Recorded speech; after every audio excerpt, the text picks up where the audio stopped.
Hello everybody and welcome back to my channel. My name is Corin, also known as the Kitten Choreographer.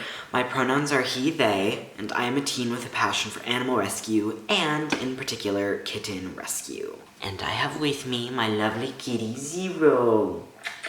See, my nose Zero, this kitty here, she is my bottle baby that I raised. My boyfriend adopted her, and then when he moved in with me, she moved back in. Recently, we did notice that she was sick, and just a few days ago, our vet did diagnose her with FIP. So this video, as you probably know from the title, is about how my cat, Zero, has FIP. I thought in this video I would share a little bit about FIP, and also just how we knew she had FIP, and then what you can do to treat your cat if your cat has FIP. I will probably do another in-depth video about FIP in the future, kind of more about what it is on the scientific side a little bit if I feel like it. If I do, I will link that below as I make it. This video is kind of just a basic overview of it.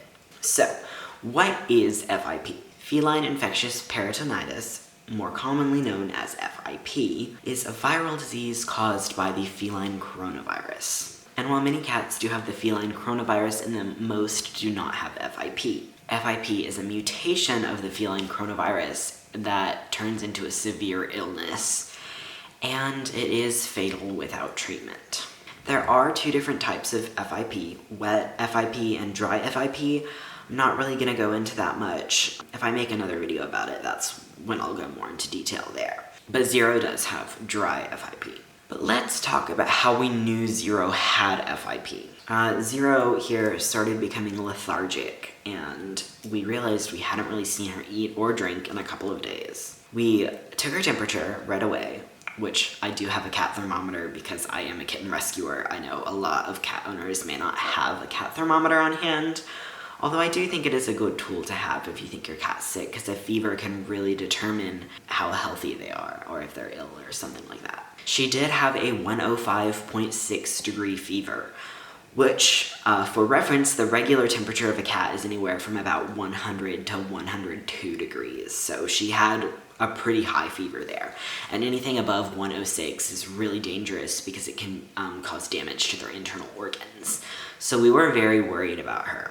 We rushed her to the vet, where they did give her an antibiotic shot and also a steroid shot. However, at the time, they didn't really know what she had. But from the beginning, my mom and I did suspect FIP, and that's just because of our knowledge of cats. And her fever did go down for a little bit with the steroid, but she was still not really wanting to eat, not really wanting to drink, and her fever did go back up after a couple days. So we knew it wasn't a simple virus, something she might have caught, from kittens or something like that. We knew it was something pretty serious. So we did become confident that she had FIP, and we did start pursuing a diagnosis from our vet. Also, random note, sorry I'm looking down, that's where my notes are, and I don't have much time to film this, so I can't really do a bunch of takes. But we did start pursuing a diagnosis, and a few days later, our vet did diagnose her with FIP. Now let's talk about treatment. I did mention that FIP is fatal without treatment, and that is true, unfortunately. But there is a treatment out there. It is an extremely effective treatment, but it does have its downsides. One of the big downsides is that it is not approved by the FDA. So it is considered a black market drug. So you just order it off of a website, not from your veterinarian. And this does make it very expensive because it is not FDA approved.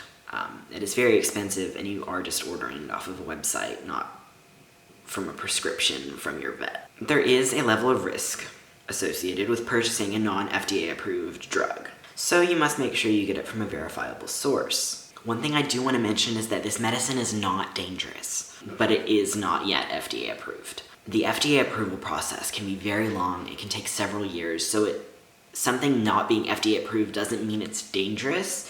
It just means it hasn't happened yet. This medicine only came out in 2019, so it is very new. Vets are not legally allowed to recommend this medicine to you because it is not FDA approved. But I have talked to some vets kind of on the down low, and they have all recommended this to me. They fully support it and are anxiously waiting for it to get FDA approval so that they can prescribe it to their patients. So, With all that information laid out on the table, we had two options. We could either let her pass away and not treat her, or we could try this treatment that is effective, it's just not FDA approved. So we decided on the treatment. I did decide to start her on treatment to save her life, which I feel like good pet owners will start their animal on treatment as long as they have the means. And for FIP, I'm not going to be mad at anybody or blame anybody for not being able to start the treatment because it is very expensive. But if you do have the means, you should. And fortunately, my family did have the means. So we have started her on treatment. There are two options here, pills or injections. The injections are much less expensive, so that is what we opted for, because while we do have the means to treat her, we do not have unlimited means, and by that I mean unlimited funds. So they must be given every day for a long period of time, and with Zero's particular form of FIP, her treatment is 84 days. The brand I'm going with is Mushin. This is, from my research, the most reputable brand, but it is definitely not the cheapest. You do want to go through a representative when purchasing from Mushin, because they do, give you the right dosage to give them, and they guide you through the process. You want to get the correct information for your cat.